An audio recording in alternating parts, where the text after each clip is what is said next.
오늘 말씀 앞에 나아갑니다. 오늘 말씀은 창세기 25장 27절부터 34절까지 말씀인데요. 여러분 주보를 다 받으셨죠? 네, 저희가 성전 이전하면서 새로운 주보를 이렇게 이쁘게 만들었습니다. 말씀 노트란이 있습니다. 그래서 시즌 1 때 서건 1에서는 주보 버리고 가시는 성도님 너무나 많아서 저희가 정리하는 게 어려웠는데 꼭 기입하시고 가져가셔서 이쁘잖아요, 그죠? 이렇게 잘 모아두셨다가 또 삶에 적용하는 은혜가 있었으면 좋겠습니다. 제가 한 절, 여러분 한 절 우리 교독해서 읽어보겠습니다.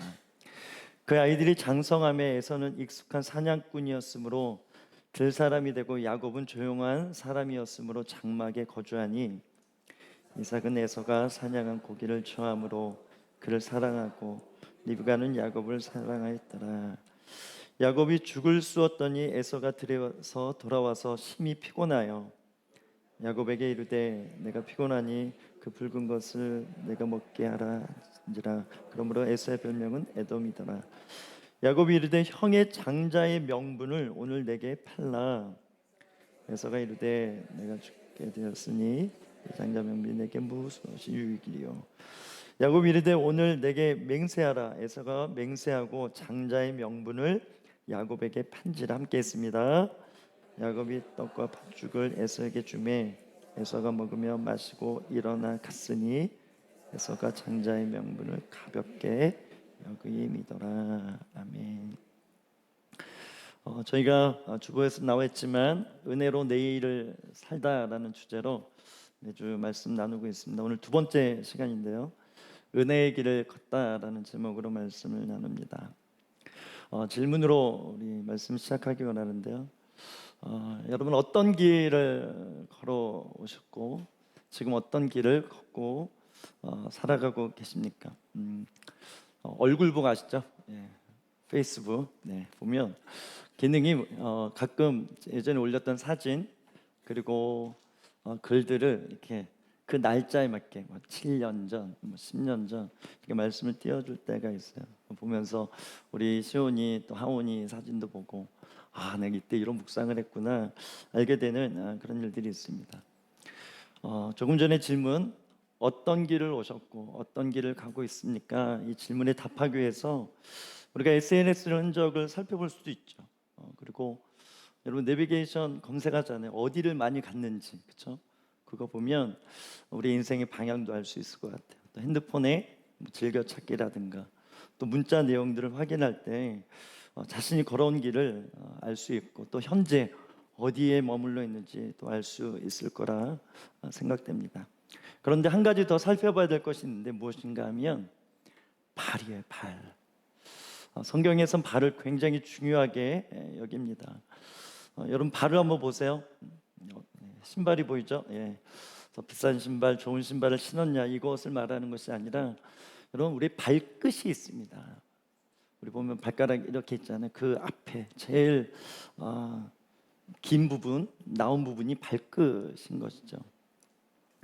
그래서 여러분 발끝이 중요한 이유는 이 발끝이 바로 여러분의 방향이고 또 여러분의 인생의 결과일 수 있다라는 거예요. 발끝을 보면 여러분의 미래가 어느 정도인지 알 수 있다라는 거예요. 이 발끝을 영적으로 의미로 풀어보면 자유의지입니다. 그래서 금요 성령 집회 가운데 이 메시지를 나눴죠. 여러분 하나님께서 전지전능하신다 믿으시면 딱 한 가지 못하시는 게 있습니다. 뭘까요? 우리의 자유의지를 조종할 수 없다라는 거예요. 왜냐하면 사람은 하나님의 형상으로 만들어졌어요. 하나님이 하나님 되심의 가장 중요한 것은 이분은 자유의지가 있어요. 이분도 어떤 프로그램 설정화돼서 그럴 수밖에 없는 것이 아니라 이럴 수도 저럴 수도 이럴 수도 있고 저럴 수도 있는 그런 인격자이시죠. 그분에 의해 만들어진 우리이기 때문에 우리가 로봇으로 무조건 주님 믿어야 되고 무조건 주님 사랑하도록 만들어지지 않았다는, 그렇게 만들 수 없다라는 거예요. 그래서 우리가 인격체다라는 것은 자유의지가 있다라는 것이죠. 여러분 우리가 사랑할 수 있죠. 그런데 이 사랑 안 할 수도 있습니다. 그렇기 때문에 사랑한다라는 것이 의미가 있는 거예요. 무조건 사랑한다. 자동이야. 그럼 감동 있게 했어요. 사랑하지 않을 수 있는데 사랑한다. 모든 걸 다 믿어요. 그냥 태어나면 다 하나님 존재를 알고 믿어요. 그것이 아니라 우리가 믿지 않을 수 있죠. 내 나름대로 인생의 길을 우리가 또 살아봤지 않습니까? 그러나 어느 순간에 은혜로 주님을 믿었을 때 이 믿음이 하나님께 기쁨이 된다는 거예요. 너희가 나를 믿어주는 것 자체가 내게 얼마나 기쁨인지 모르겠다. 이 믿음을 넘어서 거기에 우리가 오늘 찬양한 것처럼 주님 사랑합니다. 세상에 사랑할 것이 수만 가지고 가장 으뜸 뭐예요? 돈을 우리가 사랑할 수 있잖아요. 근데 돈보다 주님을 더 사랑한다. 이것이 진정한 고백이라면 하나님은 너무나 기뻐하세요. 그래서 하나님은 여러분을 조종하지 않습니다. 하나님 날 조종하고 계신 거 아니야? 그러면 저한테 오셔 기도해 드릴게요. 약 먹을 시간 아니면 기도받을 시간이다. 하나님 절대로 여러분 조종하지 않습니다. 대신 뭐합니까? 도와주세요. 믿을 수 있도록 도와주세요. 저희 시즌2 우리 이곳에서의 기대하는 바는 예수님의 진짜 사랑이 더 풀어졌으면 좋겠다. 한 주간, 2주간 우리가 FHP 하면서 계속 주님의 영으로 채워주시고 여러분 몸으로 또 마음으로 많은 주님 만나는 체험들이 있었는데 그 모든 것이 사랑 안에서 이루어진 결과다. 사랑이 임했기 때문에 변화되는 것입니다. 예전에 여러분이 세상에 살아갈 때 절대로 교회 다니지 않을 것처럼 그렇게 세상의 한복판에서 주님을 주인으로 모시면서 여러 가지가 있잖아요. 날라다니시면서 세상에 푸른 초장은 백화점이요. 저 옷이 날 보면서 웃고 있구나. 안녕 이러면서 대화하고 그렇게 우리가 세상을 사랑했던 우리인데 어느 순간에 예수님을 믿었어요. 이렇게 예배드리면서 하나님을 사랑한다고요. 근데 그분은 보이지 않아요. 그런데 내가 주님을 보이지 않는데도 사랑하는 거 보면 주님은 반드시 계셔. 이 모든 것이 조정에 의해서가 아니라 돕는 거예요. 이게 보혜사 성령님의 은혜인 것입니다. 내 뜻만 따르라 설정해 놓은 것이 아니라 바른 선택할 수 있도록 바른 결정을 하도록 돕는 분이 보혜사 성령님이신데 이분이 수동태다. 인정해야 역사하시고 더 구하면 더 성령님 살아계십니다. 성령님 도와주세요. 성령님 내 편이신 거 믿습니다. 이렇게 고백하면 더 풀어주시고 더 도와주시는 분이 성령님이시라는 거예요. 여러분 주변에 하나님을 여러분을 더 하나님 사랑하게 만들고 주님 더 믿게 해주도록 돕는 우리 동역자들이 있으시죠? 그 사람을 통해서 성령님이 여러분을 돕고 계신다고 믿습니다. 그래서 우리 옆 사람에게 인사해 주세요. 도와주셔서 감사합니다, 성령님. 이렇게. 그래서 요게 위험한 요 부분만 캡처해서 영상 올리면 우린 다 이단인 거예요. 왜냐하면 다 교주들이 자기가 보혜사라 그래요. 그래서 자기가 신적인 능력을 가지고 태어났다. 여러분, 우리가 보혜사가 아니라 우리 안에 보혜사가 계셔서 우리 도움을 통해서 여러분 우리가 연약하고 때로 부족하지만 여러분 생각보다 좋은 사람입니다. 우리 다시 한번 선포해요. 당신 생각보다 좋은 사람인데요. 이렇게 얘기해 주세요. 네. 이제 우리는 화답이잖아요. 알고 있었어요. 이렇게 화답해야죠. 알고 있었어요. 그런 연약함이 우리 있지만 여러분 반드시 하나님께서 여러분에게 선물로 주신 좋은 기질이 있습니다. 그것 때문에 여러분이 사는 거예요. 여러분 선물처럼 주신 예수님의 좋은 마음들이 이미 있습니다. 상처 때문에 여러 상황 때문에 우리가 가려져서 그렇죠. 그렇게 우리가 낙심하고 자괴감 들고 왜 난 이거밖에 안 돼? 라고 때로는 생각할 필요 없을 만큼 주님이 그렇게 지으셨고 택하시고 또 그 성령님 우리 안에 계셔서 계속 성령의 열매 그 좋음을 맺게 하시는 이 열심이 있다라는 거예요. 여러분, 여러분의 고집보다 하나님의 고집이 더 세십니다. 여러분의 수고보다 하나님의 수고가 더 많으십니다. 여러분의 열심보다 하나님의 열심이 더 일어난다라는 거예요. 그래서 오늘 본문을 보면 설교의 결론인데요, 은혜의 길을 걷다라는 말이잖아요, 그죠? 그래서 은혜의 길을 걷는다는 말은 은혜를 우리가 받고 있어요. 우리가 은혜 받음으로 우리 인생의 방향이 은혜의 주인 되신 예수님께로 계속 향하고, 당하다 보면 어느 순간에 예수님을 진짜로 만나게 됩니다. 가볍게 만나다가 더 진하게 만나는 그런 시즌이 있습니다. 그냥 진하게 만나서 데이트 정도가 아니라 결국 우리의 가장 최종 목적지는 여러분 천국이잖아요. 거기는 어느 잔치? 혼인잔치. 결국 천국에 입성하면서 영원한 신랑 되신 예수님과 함께 가장 좋은 사랑을 누리는 것이 우리 인생의 목표입니다. 그래서 우리 인생을 가다 보면 만나는 한 사람이 있습니다. 어떤 사람일까요?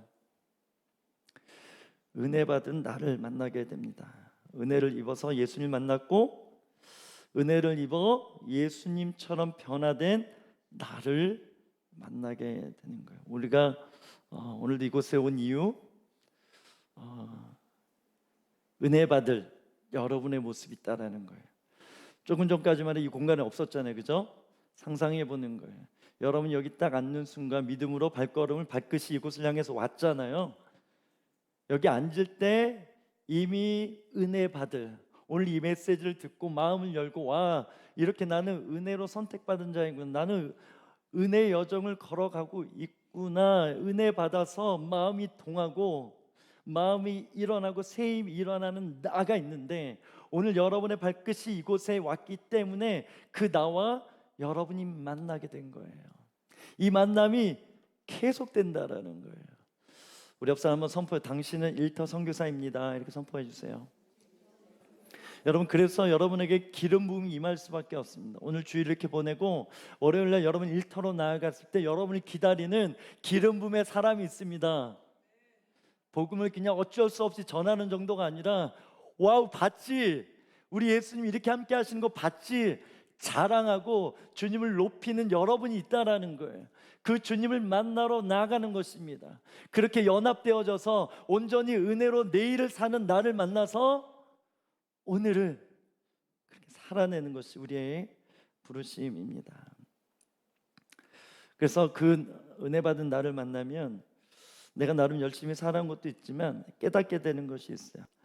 은혜로 살았구나, 이 순간까지 은혜로 살았구나, 이렇게 알게 됩니다. 교회를 다니면 은혜라는 말을 가장 많이 씁니다. 그래서 어떻게 보면 식상한 단어, 어떻게 보면 흔한 기독교 용어입니다. 그런데 여러분, 오늘 선포하는 거예요. 여러분, 은혜라는 단어가 이 세상에 다 없어져도 마지막까지 남아야 될 단어가 뭐예요? 은혜인 것입니다. 그래서 여러분, 우리가 찬양하고 은혜라는 단어가 많이 나오다 보니까 그냥 패스, 그냥 어떤 감동, 어떤 진한 이 울림이 아니라 종교적으로 뭐 은혜 당연히 있는 거 아니야? 이런 것이 아니라 이 은혜의 충격, 이 은혜라는 고백을 할 때 은혜의 이 무게에 짓눌리고, 그 은혜를 통해서 은혜 자체가 바로 예수다. 성경에 나오는 은혜라는 단어는 다 예수로 바꿔도 될 만큼 예수님 자체, 우리를 은혜롭게 여겨주시는 예수님의 실제를 경험할 때 그 은혜의 능력으로, 은혜의 강함으로 우리가 살아갈 수 있게 되는 줄 믿습니다. 그래서 우리는 날마다 어떤 고백을 해야 됩니까? 은혜 없이는 살아갈 수 없다. 은혜가 없었다면 우리는 아무것도 아니다. 여러분, 세상에 공짜가 없다, 이 말에 동의하십니까? 지금 안 졸고 계세요. 그래서 아멘 하면 큰일 나는 건데, 저는 동의하지 않습니다. 왜냐하면 세상에 공짜가 없다라는 말 하는 사람의 특징은 눈이 나쁜, 내 안경을 안 쓰는 사람과 같기 때문에 그래요. 가끔 우리 자녀들이 안경을 맞추는 경우들이 있고, 또 나이 든 사람도 안경 맞추러 갔는데, 모든 사람이 그런 거 아니지만 눈이 나쁜데도 흐릿흐릿하게 보이는데도 다른 사람들도 다 이렇게 흐릿흐릿하게 보이는 줄 알았다라는 거예요. 자기가 눈이 나쁜지 모르는 거예요. 그러니까 눈 나쁜 채로 살아갈 수 있다라는 거예요. 근데 너무 안 보이니까 그것을 표현했는데, 눈 나빠? 갔는데 눈이 뭐 마이너스고, 그런 경우들이 있는 것처럼, 여러분, 우리가 은혜의 안경을 쓰지 않으면 우리가 은혜가 아닌 것을 붙들게 됩니다. 세상에 공짜가 없다. 오직 노력과 내 힘, 내 능력으로 모든 것을 이룰 수 있다라고 그렇게 믿고 사는 거예요. 그런데 여러분, 생각해 보십시다. 은혜라는 것은 어떻게 보면 그냥 자격 없음에도 불구하고 공짜로 뭔가 얻어지는 것을 이야기하잖아요.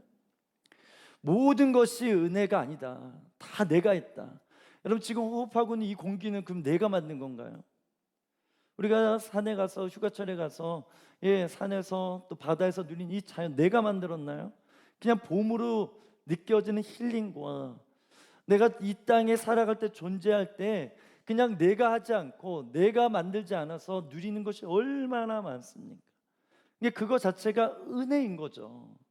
태어나는 것도 은혜인 거죠. 한국 땅에 태어나는 것도 은혜인 거죠. 북한 땅, 거기서 더 행복하다는 말하는 사람도 있지만, 그냥 평균적으로 아프리카의 그 굶주린 거기보다 경제가 그래도 있는 이 땅에 태어나서 그래도 가난할지라도 삼시세끼 먹는 그런 부모님 밑에 태어난 것 자체가 은혜.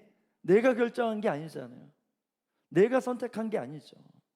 그래서 하나님이 때로는 우리 눈엔 부족해 보여도 하나님의 결정으로, 하나님의 뜻하심 가운데 주어지는 은혜가 반드시 있다라는 것입니다. 영적으로도 마찬가지입니다. 우리가 죄인입니다. 죄가 없는 사람은 없습니다. 그래서 죄의 삭슨의 사망이고 영원한 형벌인 거예요. 그래서 누구나 죄인이기 때문에 우리는 지옥에 갈 수밖에 없는데, 그런 자격 없는데 죄인이면서 알면서도 우린 여전히 죄를 짓잖아요. 진짜 자격 없는 거죠. 죄인인 거 알면 죄를 덜 짓든지 안 줘야 되는데, 죄인인 걸 알면서도 합리화시키면서 우린 여전히 죄를 짓는 그런 존재라는 거예요. 진짜 자격 없는 거죠. 그럼에도 예수 믿게 하셔서, 은혜 주셔서 자격 없는 우리를 하나님의 자녀를 넘어서 하나님의 신부라 여기시는 이 엄청난 축복이 있죠. 그러면 이런 은혜를 받았으면 이제부터 죄 안 져야 되잖아요. 죄를 지을 것도 아시면서, 때로는 방황하면서 주님 마음 불편해서 원망하고 불평할 것도 아시면서 우리를 택하신, 자격 없는 우리를 택하신 이 은혜가 우리에게 있다라는 거예요. 은혜 눈이 떠질지어다. 은혜 안경을 쓸지어다. 여러분, 이 은혜가 중요한 것은 은혜를 모르면 심판자로 살게 됩니다. 선악과를 먹지 마라. 그냥 좋은 열매 먹으면 안 되나? 그냥 기준, 이걸 지으면, 이 선악과를 먹으면 하나님처럼 되나? 하나님처럼 되는 게 교만인가? 여러 가지를 해석할 수 있는데요, 선악과를 먹는다, 선악의 눈이 떠진다라는 것은요, 내가 심판자가 된다라는 거예요. 이것이 사람이 가진, 그냥 우리가 도덕적으로 이런 죄 저런 죄 죄나를 넘어서 존재적으로 원죄로 비롯돼서 모든 사람들이 죄인일 수밖에 없는 이유는 이 심판자 되고자 하는 우리 안에 있는 교만 때문입니다. 정말 미스테리한 사건이 이제 요셉에게 일어났어요. 형들이 막 핍박하고 심지어 팔고 죽이려고 하고, 그만큼 우리가 야곱 스토리 얘기하잖아요. 야곱의 가족에 엄청난 어려움들이 있었다라는 것이죠. 어쨌든 그렇게 팔려서 애굽으로 팔려갑니다. 하나님이 함께 하심으로 우여곡절 속에 총리가 됐죠. 그럼 권력도 있죠. 그런데 흉년 가운데 형들이 찾아왔어요. 보자마자, 저 같으면 제 은사가 뭐죠? 감사합니다. 십자가에 못 박는. 아니, 이 형님들 보자마자 다 가둬버려, 다 잡아와 군대를 보낼 수 있는. 그런데 이 요셉이 이미 하나님의 은혜를 입은 거, 은혜를 알았어요. 말도 안 되게 누명 써서 그 아주머니 그것 때문에 더 깊은 감옥에 갔고, 약속해서 꺼내주기로 했는데 배신을 당하고, 그래서 어떻게 보면 포기한 상태일 수 있는데 어느 날 갑자기 바로가 꿈을 꾸면서 꿈을 해석할 수 있는 능력이 원래 있었고 발탁이 돼서 국무총리가 되는 여러 사건. 와, 이거 진짜 말도 안 되게 은혜구나. 비록 내 안에 이런 가족들에게 사랑받지 못하고 가족들에게 죽임당할 수밖에 없는 그런 상처는 있지만, 은혜를 알았기에 심판자가 되지 않으려고 그는 은혜를 선택했다. 뭘 통해서? 자유의지를 통해서. 그래서 이런 묵상해봤어요. 우리가 쥐고 있는 멍에 중에 가장 무거운 멍에는 심판자의 멍에다. 고생하고 힘들게 살고 여러 우리 어깨에 책임 부담을 주는 일들이 있죠. 근데 그것보다 존재적으로 우리 안에 이 심판자의 멍에가 있습니다. 그래서 오늘 이 은혜를 통해서 이 멍에가 다 벗어지기를 주의 이름으로 축복합니다. 그걸 뭐 해야 된다고요? 안경을 써야 된다. 우리 앞서 한번 선포해서요. 은혜 안경 이상진 목사님처럼 잘 어울리십니다. 이렇게 선포 한번 해주세요. 그래서 제가 이 안경 쓰고 사람이 달라졌어, 이 말을 많이 듣습니다. 그래서 벗었다고 아니지 이러면서 막 쓰고 다니는데, 그런 은혜 안경을 계속 쓰고 다니기를 주님 축복합니다. 오늘 말씀인데 27절 28절입니다 같이 읽어보겠습니다. 시작.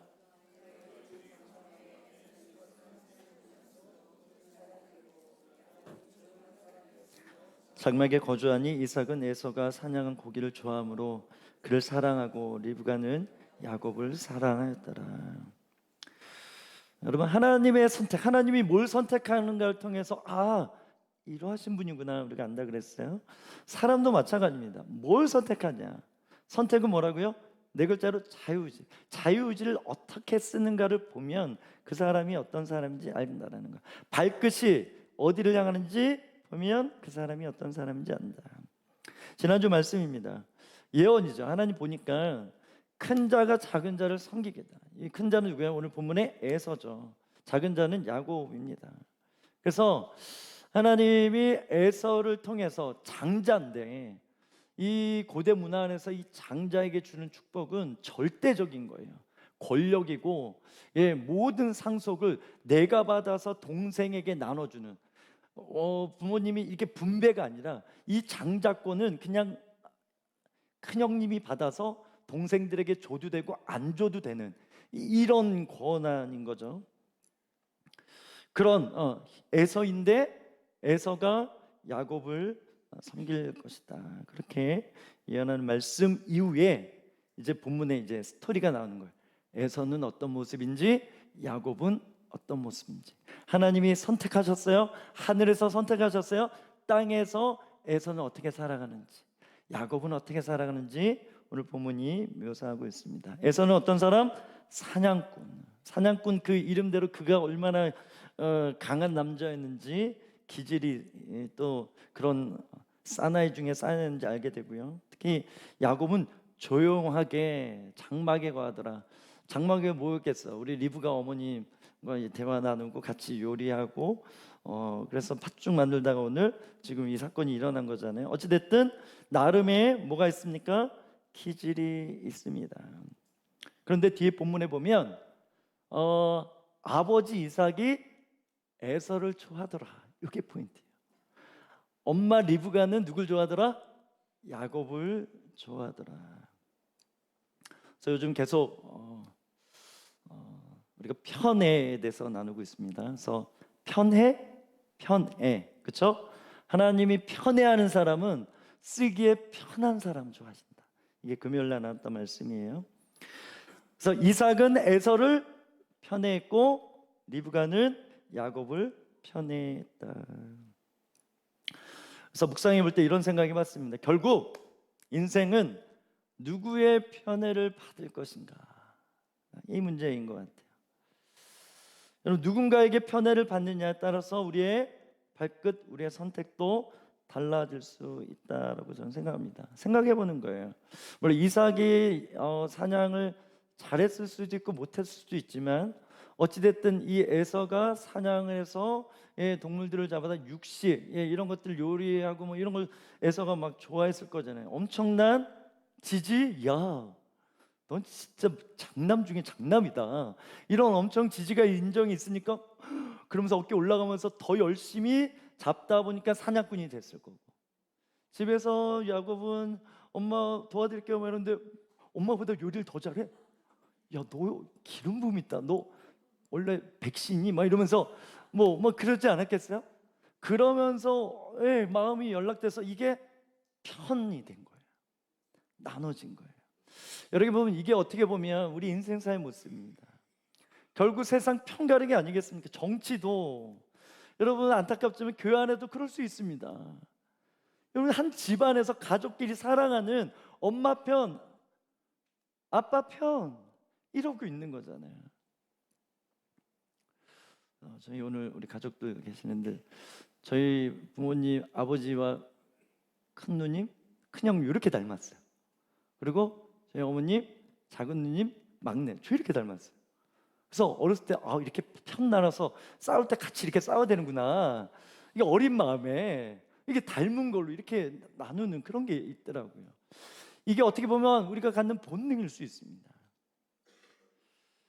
어떤 편을 가르고 편이 되어져서 편한 사람들끼리 더 모이고 그 안에 편애가 풀어지는 걸 통해서 이 좋음이 있지만 이 모든 것에 뭐가 있다? 이 좋음 안에 반대로 양면이 있다. 어려움도 있다라는 거예요. 여러분 누군가 친해질수록 누군가 멀어지고 있는 거예요. 그런 관점으로 인간의 편에는 어찌됐든 문제가 생길 수밖에 없다. 그래서 여러분 편에는 사람들 이건 어쩔 수 없어요. 솔직히 그렇죠. 우리 스타일이 있으니까 더 뭐 이러고 그런데 이걸 너무 티내지는 말자. 그래서 편을 가를 정도로 하지 말자. 대신 은혜 우리를 향한 하나님의 편에는 받아들이자. 이거는 생명과 같은 거예요. 그래서 여러분 하나님의 편애를 받아본 자 은혜를 베풀게 됩니다. 그래서 편애가 은혜라고 나눴어요. 그래서 자격 없는 나도 이런 은혜를 입었는데 그래서 은혜는 은혜의 값을 알아차리고 나도 값을 지불하는 것 여기까지 가야 은혜인 거야. 아까 심판자 얘기했지만 내가 심판받아 마땅한데 은혜를 입어서 정죄받지 않고 영원한 형벌에서 해방되었기 때문에 내가 다시는 누구를 심판하는 자리로 세상을 심판하는 자리로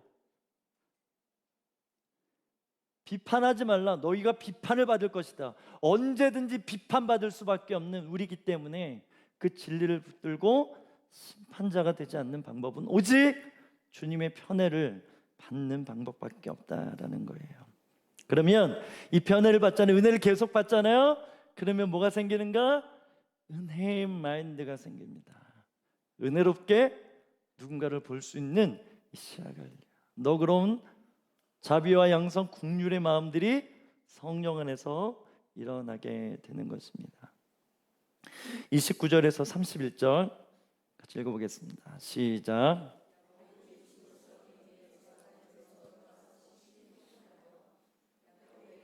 내가 피곤하니 그 붉은 것을 내게 먹게 하라 한지라. 그러므로 에서의 명령은 에돔이더라. 야곱이 이르되 형의 장자의 명분을 내게 팔라. 여기 주목하게 되는 것은 에서가 장자권을 가볍게 여겨서 야곱에게 이 한 번의 식사로 판 거잖아요. 아까 이 장자권이 어마어마한 거라 그랬어요. 하나님이 아브라함에게 엄청난 부를 줬고 이 부가 이삭에게 이스마엘이 아니라 이삭에게 다 넘어왔단 말이죠. 그러면 아버지 이삭의 영권과 인권과 문권을 다 에서가 먼저 받을 수 있는 상황인 거예요. 그런데 이 에서가 너무 피곤해서 사냥하다가 이 마음이 확 다운됐는지 몸이 체력이 다운됐는지 엘리야가 그렇게 전쟁에서 승리하고 나 죽겠습니다 이런 것처럼 여러분 인간은 그렇게 연약한 존재예요. 어제 충만해도 오늘 몸이 다운하면 아프면 살기 싫은 게 우리인데 그런 상태에서 아무리 그럴지라도 이 장자권은 목숨 걸고 지켜야 되는데 그냥 이것을 받으면, 이것을 취하면 내가 축복받으니까이 아니라 이 장자권은 하나님께서 주시는 것이기 때문에 절대로 가볍게 여기서는 안 되는데, 이 에서가 팥죽 한 그릇에 팔아버리는 거예요. 부정적인 거죠. 그래서 보통 이 말씀을 에서 특히 이제 뒷부분에도 34절에 나오지만 에서는 역시 하나님 잘 봤네, 이렇게 악함이 있네, 그렇게 우리가 볼 수 있는데, 여러분 성경을 잘 보면 야곱은요, 야곱을 우리가 너무 이제 은혜로 좋게 보잖아요. 그냥 은혜의 사람, 아브라함과 이삭과 야곱의 하나님, 은혜, 야곱은 용서해 줘야 되고 에서는 좀 미운 것 같고 이런 이미지가 있어요. 이 선입견이 있는데, 이 선입견을 딱 깨고 야곱을 객관적으로 보잖아요. 굉장히 기회주의자입니다. 아니 정당하게 뭐 시합을 하든지, 그래서 장자권을 형님 이렇게 해서 딜을 하든지 해야 되는데 상태가 안 좋은 거잖아요. 그런 상태에서 아주 약삭발, 장자권, 장자권 이러면서 방언하면서 뭐라고? 일단 줘봐, 이러면서 막 이런 상황 아니겠어요? 알고 보니까 막 먹었고 막 이제 장자권 팔았는데, 알고 보니까 야곱한테 속은 듯한. 야곱이 굉장히 뭐한 사람이에요? 약삭 빠른 사람이에요. 그런데 성경은요, 이런 야곱의 편을 들어줍니다. 철저하게 편애적인 관점에서 야곱을 대합니다. 우리가 다윗과 사울 이야기하고 있습니다. 계속 나누지만 사울보다 어떻게 보면 도덕적으로 다윗이 더 큰 죄를 지었어요. 그럼에도 하나님 왜 다윗을 이토록 편애하실까요? 그래서 우리가 조건적으로 볼 때 다윗이 이런 왕이고 뭐 이거 잘하고 이렇게 보면 리더십 있고 뭐 이렇게 나누는 이런 것도 있다고 했는데, 선택이라 그랬잖아요, 그죠? 은혜로 다윗의 상태와 상관없이 내가 선택했다. 하나님의 선택은 뭐라고요? 은혜라는 거예요. 자격이 있어서가 아니라 그냥 내가 정한 거야. 나는 완전하기 때문에 나의 선택으로 너를 픽한 거야. 그러면 이제 이런 보통 이성적이고 합리적인 사람들은 법률적으로 뭐가 하나님 공평하지 않는데, 이런 관점을 가질 수 있어요. 아니 합리적으로 이게 딱 수치를 정하고 죄의 경중을 따져서 사울보다 다윗이 범죄를 더 많이 줬으면 더 다윗을 뭐 물리치든지 뭐 이래야 되는데 왜 이런 물음표를 갖잖아요. 우리가 또 초신자 때, 또 예수님 믿지 않을 때 그런 관점을 가질 수 있어요. 왜? 은혜를 모르기 때문에. 여러분, 은혜의 계산법이라고 있습니다. 성경에 보면 일꾼 비유가 있어요. 아침에 이제 일꾼이 필요해서 일용직 이제 시장에 가서 봤는데 어떤 너무 건장한 사람이 서 있는 거. 우리 같이 일합시다. 9시에 가서 일당 20만 원이에요. 그래서 오케이 이렇게 하는데 뭐 일이 잘 되고 있어요. 그런데 또 우연찮게 오후 한 5시쯤에 커피를 지나갔는데 여전히 부름받지 않아서 언제나 불러주나 좀 이렇게 왜소해 보이기도 하고, 뭐 건장한 사람 먼저 데려가 일 잘할 것 같은 사람. 근데 그렇지 않은데 그냥 이 주인 마음에 저 사람 불쌍하다, 뭐 나는 여유가 있으니까 데려가서 일꾼을 써야 되겠다. 계약을 하는 거예요. 지금 6시에 근무 끝나는데 1시간 일해도 당신 일당은 20만 원입니다. 그래서 6시가 딱 됐어요. 이 주인이 5시에 온 사람에게 20만 원을 주는 거예요. 9시에부터 일한 사람이 딱 본능적으로 생각하잖아요. 1시간 일했는데 20만 원 받으면 나는 9시 뭐 100만 원 이상까지는 아니어도 한 그래도 2배? 한 50만 원? 이런 생각을 했단 말이야. 그런데 자기 차례 돼서 20만 원 딱 주니까 잠깐만, 여기 앉아보세요, 이 주인님. 아니 저 사람은 지금 1시간 일했는데 왜 20만 원이고 나는 아침부터 이렇게 나와서 고생하는데 왜 똑같이 줍니까? 이렇게 항변하죠. 그랬을 때 일꾼 여기 또 앉아보세요 이러면서 당신과 저랑 계약한 게 20만 원 맞죠? 네 맞아요. 뭐 당신과 이렇게 준 거 맞잖아요. 내가 이 사람한테 20만 원 주는 것은 당신이 상갈 바가 아닙니다. 이건 내 결정입니다. 내가 데려왔고, 심지어 당신도 내가 부르지 않았으면 이 자리에 없는 것입니다. 이걸 은혜로 여겨야지. 지금 저 사람 비교해서 왜 더 안 주냐고 얘기하는 것은 형평성에 맞지 않습니다. 이 스토리가 성경에 있습니다. 여러분, 이 논리를 볼 때 세상에 공평합니까? 네, 아니라고 신호가 왔어요. 그럼 세상은 절대 공평할 수 없습니다. 공평한 세상을 만들 수가 없습니다. 보세요. 9시에 데려온 일꾼이 2명이 있어요. 한 사람은 건장한, 한 사람은 덜 건장해. 그럼 같이 20만 원 계약을 한 거잖아요. 하루 종일 6시간 일했는데 이 두 사람이 20만 원을 받는데 이 사람들이 공평합니까? 공평하지 않습니다. 왜냐하면 그 사람들의 이 일에 대한 능률이 다르기 때문에. 왜소한 사람은 덜 일을 할 수밖에 없어요. 좀 건장한 사람은 한 번이라도 한 1kg라도 더 들 수 있어요. 이 건장한 사람은 힘은 좋은데 화장실을 자주 가. 그래서 이 일 조금밖에 못하는 사람은 3번 갔는데 이 사람은 10번 갔어.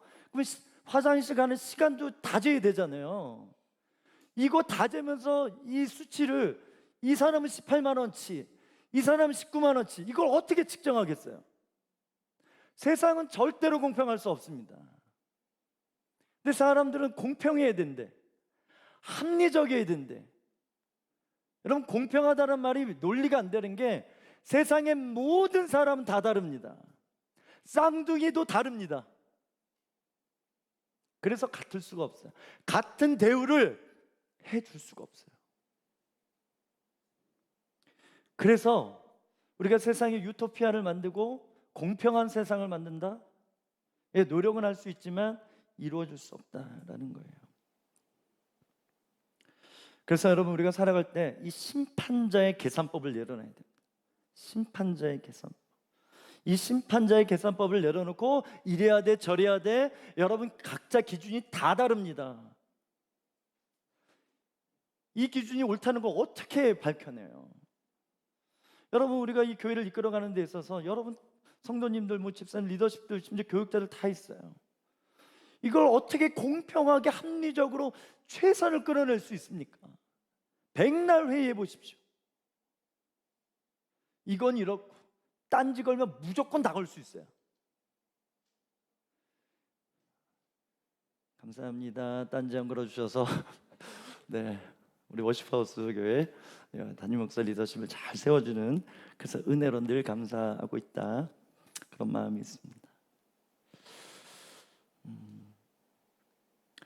여러분, 우리가 완벽하지 않기 때문에, 완전할 수 없기 때문에 은혜의 계산법이 필요한 거예요. 보세요. 하나님은 완전하세요.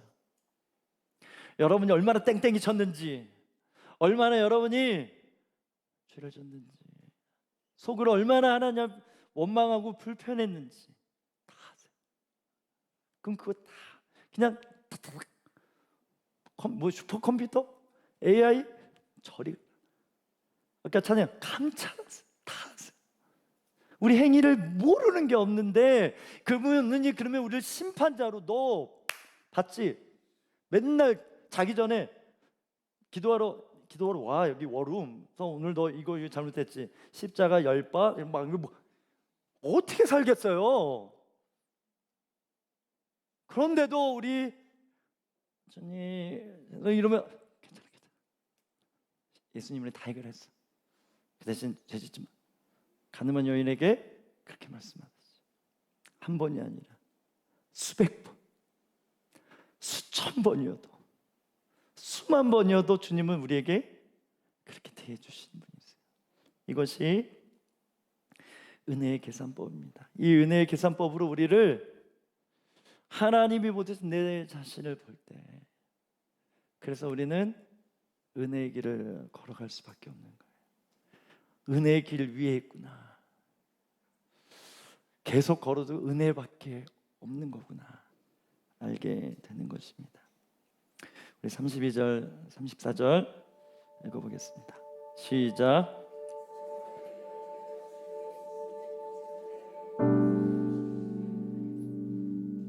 야곱이 이르되 오늘 내게 맹세하라. 에서가 맹세하고 장자의 명분을 야곱에게 판지라.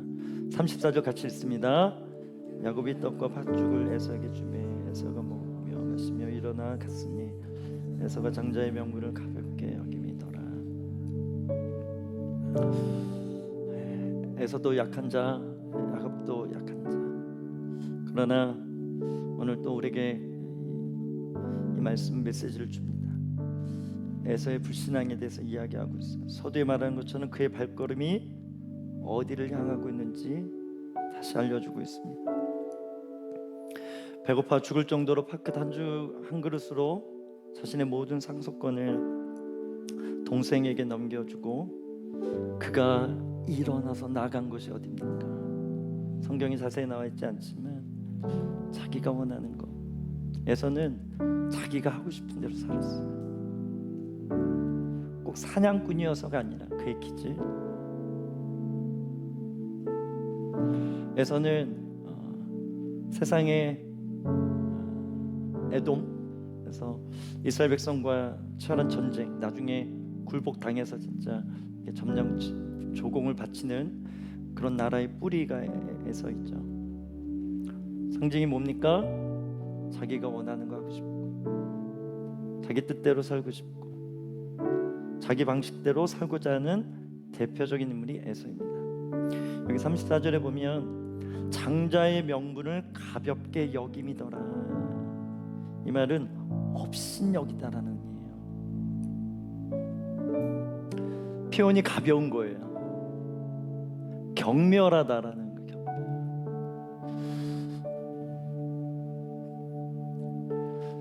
예수님을 사랑했던 베드로 십자가 앞에서 무참히 무너져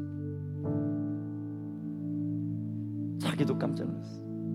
그렇게 수제자로 수많은 체험했고 죽은 자가 살아난 것도 봤고 변환해서 엘리야도 만났고 모세도 만난 거잖아요. 그냥 병자들 귀신 쫓는 건 일반이었어. 이 오병이어로 10,000명이 넘는 사람이 뭐 계속 이건 뭐지? 이걸 경험해서 와, 주님 때문에 내 인생 피는구나.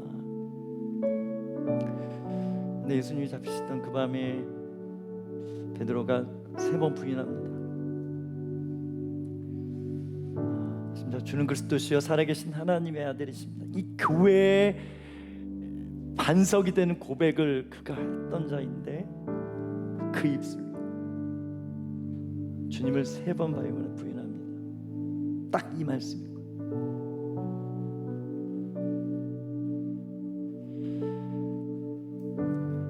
다행이죠.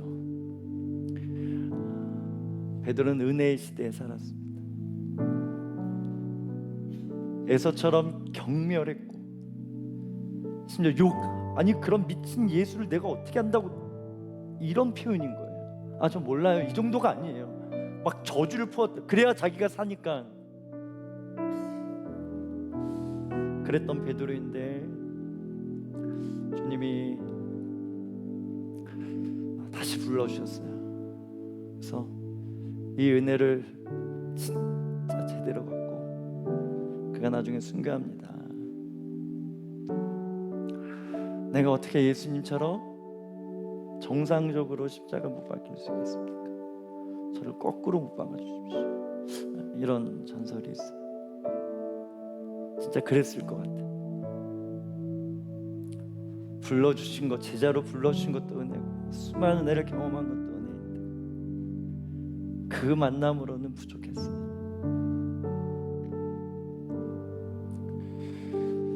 저 먼 발치에 예수님을 부인할 자기 모습이 있는 것도 몰랐죠. 그리고 끝인 줄 알았어요. 와, 끝이구나. 내가 예수님을 내가 못 박은 거구나. 그런데 주님이 다시 찾아오셨어요. 처음 불러줄 때 똑같이 재현하면서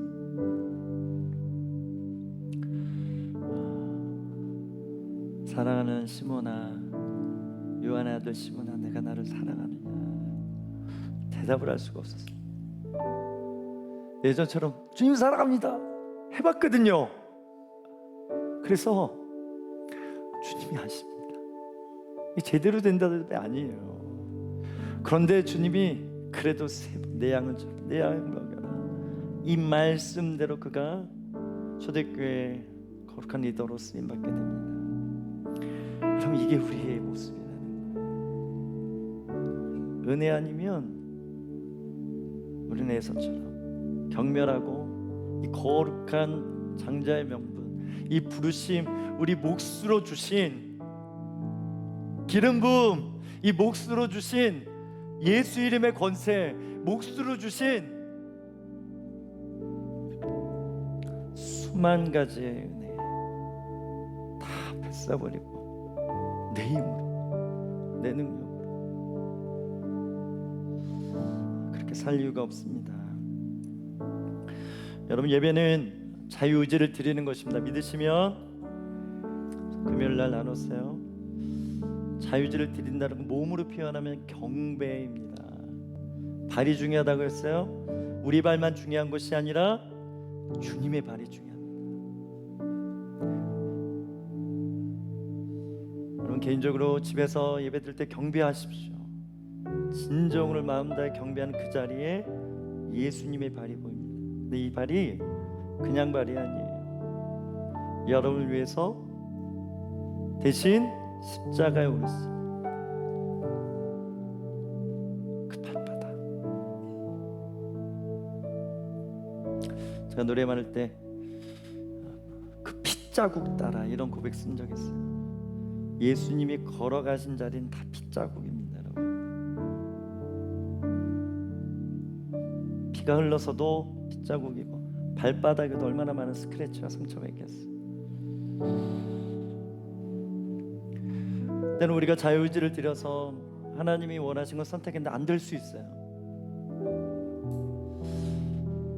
다 잘 되는 게 아니에요. 자유의지를 무조건 드리면, 하나님이 원하시는 걸 선택하면 와, 우린 재벌 되겠네, 이것을 말하는 게 아니라, 그럼에도 믿음을 보시는 하나님의 마음을 알기 때문에 그것만으로 이미 이걸 해서 결과를 얻는 것이 아니라, 계속 나누죠. 전부를 주고 시작한다고. 이미 전부를 받았기 때문에, 생명을 받았기 때문에 주님을 위해 살아도 전혀 아깝지 않은 그런 삶이 우리의 삶인 것입니다. 그렇게 우리의 발을, 우리의 방향을 주님께로 맞추다 보면 어느새 여러분이 처음에 밟으라 그랬잖아요. 딱 봤는데 예수님의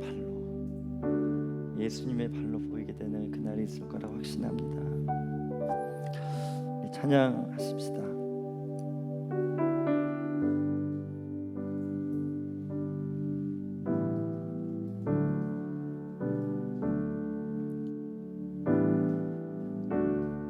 은혜 아니면 살아갈 수가 없네. 호흡마저도 다 주의 것이니, 세상 평안과 위로 내게 없어도 예수, 오직 예수뿐이네. 우리 가슴에 손 놓고 은혜 아니면, 은혜 아니면 살아갈 수가 없네. 호흡마저도 다 주의 것이니, 세상 평안과 위로 내게 없어도 예수, 오직 예수뿐이네. 그 신계회, 그 신계회 다 볼 수도 없고, 작은 고난에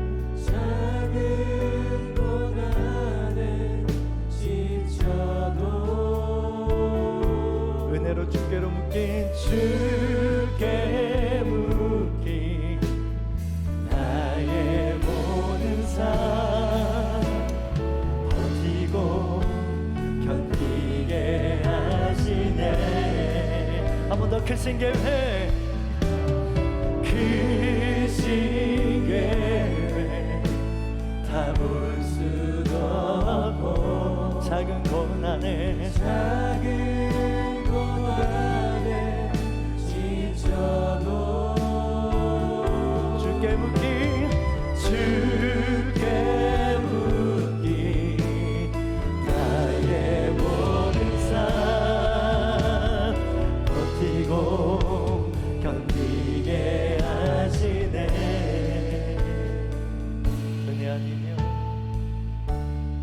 은혜 아니면 살아갈 수가 없네. 나의 모든 것 나의 모든 것 다 주께 맡기니 참된 평안과 위로 내게 주신 주 예수 오직 예수뿐이네.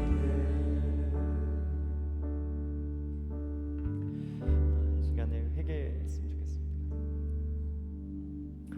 때로 주님 내가 심판자로 살았던 죄를 주십시오. 내가 완벽하지 않음에도 완벽하다라고 생각하고 누구를 판단하고 정죄하고 비난했던 죄, 내 기준, 내 판단, 내 소견임에도 불구하고 그게 전부인 양 살았던 우리의 모습이 있다면 인정하십시다. 여러분, 이 인정이 성령님이 도와줄 근거가 되는 거예요. 회개해야지만 성령님 움직이십니다. 아멘. 그래서 우리가 좋은 선택할 수 있죠. 심판자의 계산법이 아니라 심판자가 아니라 은혜의 계산법으로 살도록 오직 하나님의 그래서 마음을 받아야 되는 거예요. 예배 가운데 내 뜻이 이러니까 주님 이루어 주십시오가 아니라 주님은 뭡니까? 주님이 원하시는 게 뭡니까? 이 상황에서 주님 나는 어떤 말을 하고 어떤 생각을 해야 되는지 여쭙는 것, 이것이 원띵의 비밀인 것입니다. 주님, 이 기름 부음이 워십하우스 가운데 풀어지게 하여 주시옵소서. 우리 주 한번 외치며 회개하며 우리 자유의지를 드리며 나아가십시다. 주여, 크신 계획 크신 계획 다 볼 수도 없고 작은 고난에 지쳐도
나의 모든 것 나의 모든 것 다 주께 맡기니 참된 평안과 위로 내게 주신 주 예수 오직 예수뿐이네. 다시 한 번 더 기도할 때 우리 반응하십시다. 다 함께 일어나셔서 기도할 때 좀 멍에를 좀 내려놨으면 좋겠습니다.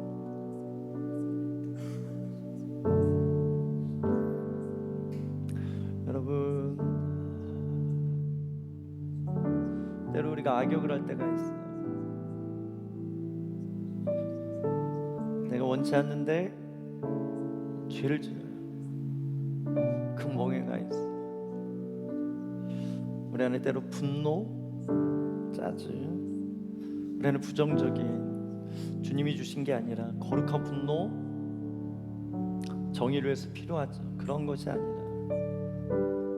내 상처를, 내 쓴뿌리를 해소하기 위해서 나를 위해서 누군가에게 가시, 나를 위해서 누군가에게 칼을 들이댈 수 있는 우리, 이게 멍이에요. 본능적으로 이렇게 살아가지만 그런 나를 힘들어요. 이게 멍이에요. 벗어낼 수 있어요. 성령님께 요청하십시오. 싫은 여러분의 모습 있어요. 그 모습은 내가 바꿔줄 테니까, 사랑할 수 있도록 바꿔줄 테니까 나를 바라봐라. 나를 의지해라. 너가 할 수 있는 게 아니야. 그래서 내가 너 안에 있는 거야. 내가 도우려고 있는 거야. 성령의 열매 맺도록 도와줄 거야. 예수님 같은 마음 갖도록 도와줄 거야. 그분이 계세요. 크게 기도하지 않아도 됩니다. 진정으로 기도하셨으면 좋겠어요. 주님, 저 이대로 살고 싶지, 이 멍에 벗어버리고 싶어요. 도와주세요. 도와주세요. 이게 회개예요. 우리 그 고백으로 주 앞에 나아가겠습니다. 은혜 아니면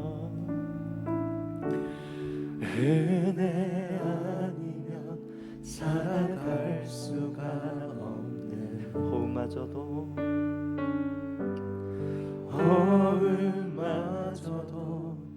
다 주의 것이니 세상 평안과 위로 내게 줬어도 예수,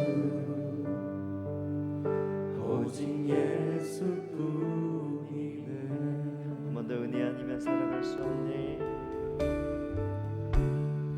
은혜 아니면 살아갈 수가 없네. 나의 모든 것 주께 맡기니, 나의 모든 것 다 주께 맡기니 참된 평안과 위로 내게 주신 주 예수, 오직 예수뿐이네.